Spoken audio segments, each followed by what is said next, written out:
start.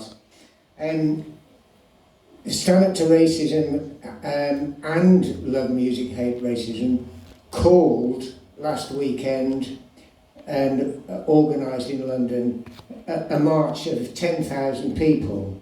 I want to say something about the issues that they were shouting about and playing music about. Music made, it makes a fantastic impression. It really, the impact on the crowds through London was just really impressive.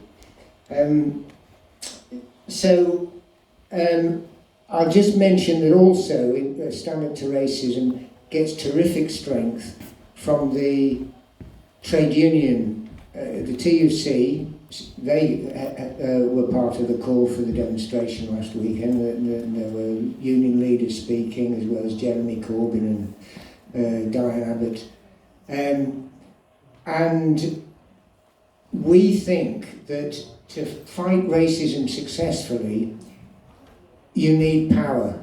It's not enough just to have individuals. You need power.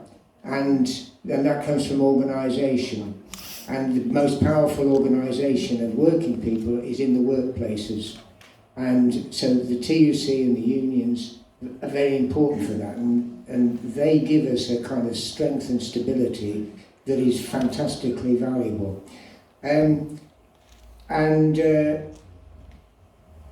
It's in order to campaign actively. We obviously need people to be anti-racist. Well, we need people to be non-racist to start with. We need to fight racism wherever people are racist, and we need to.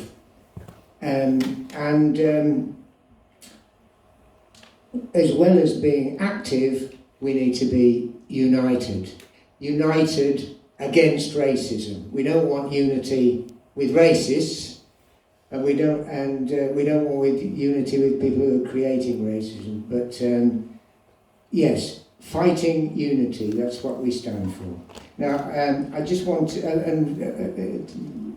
racism, by the way, is not coming mainly from the far right at the moment, or the thing that people think of as the far right, like the fascists. It's coming from the far right in government. It's coming from the top. The government pushing that one. That's right. Negative the government agenda. is pushing it. You think about watermelon smiles and Black Lives Matter. That's propaganda. Women dressed like letterboxers.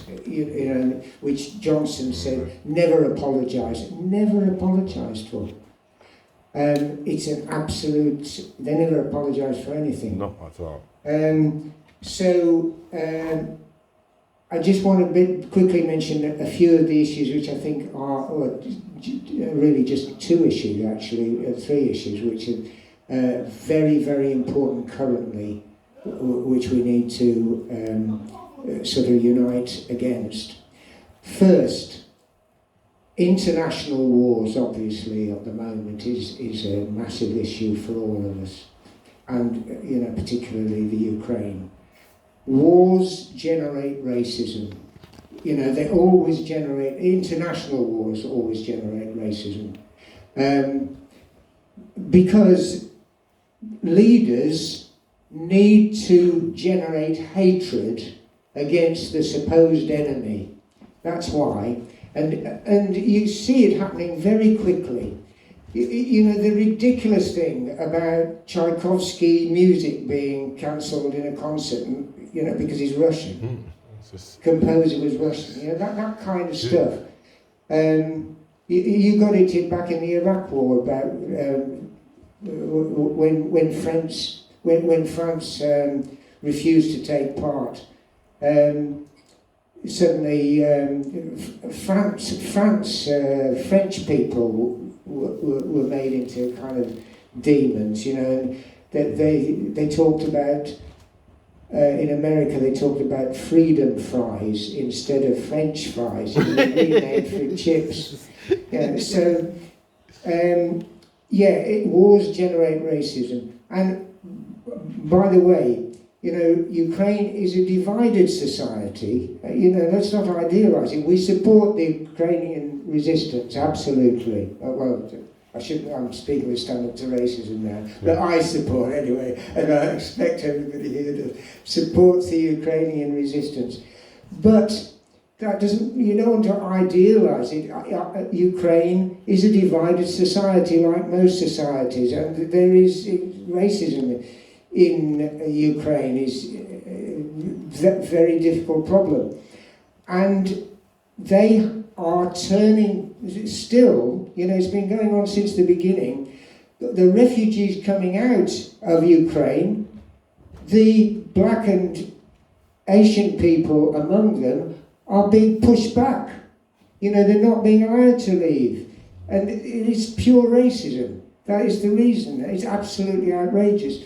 And you know, it's an illustration of the link between war and racism, and you're getting the same recipe. And now, the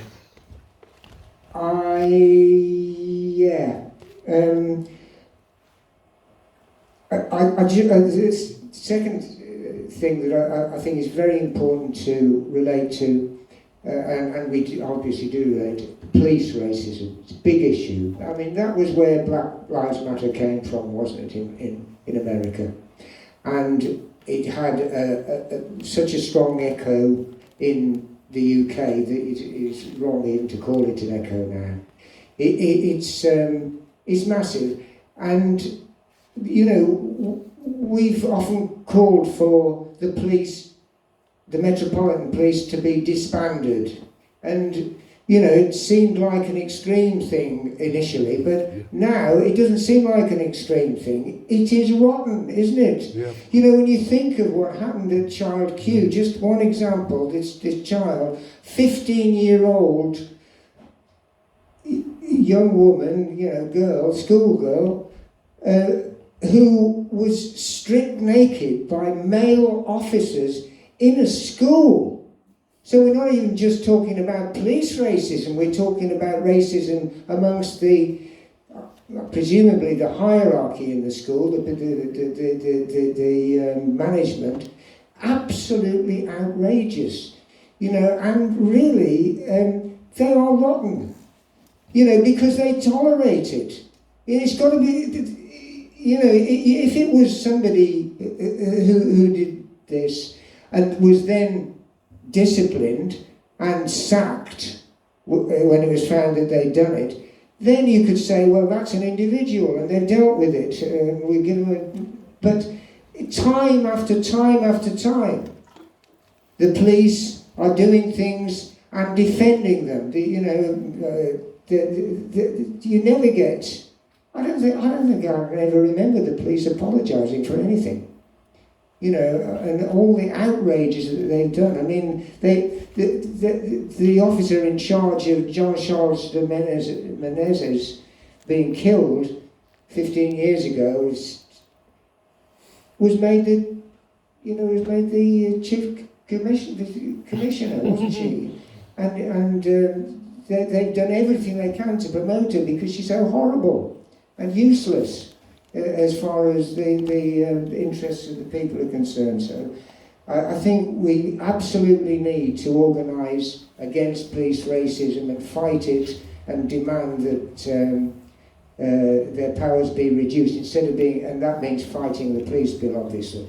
And finally, you know, again linking to wars, because wars cause refugees to, you know, the creation of, they create people needing to leave their homes and sometimes leave their countries, and millions of them around the world. And they are treated very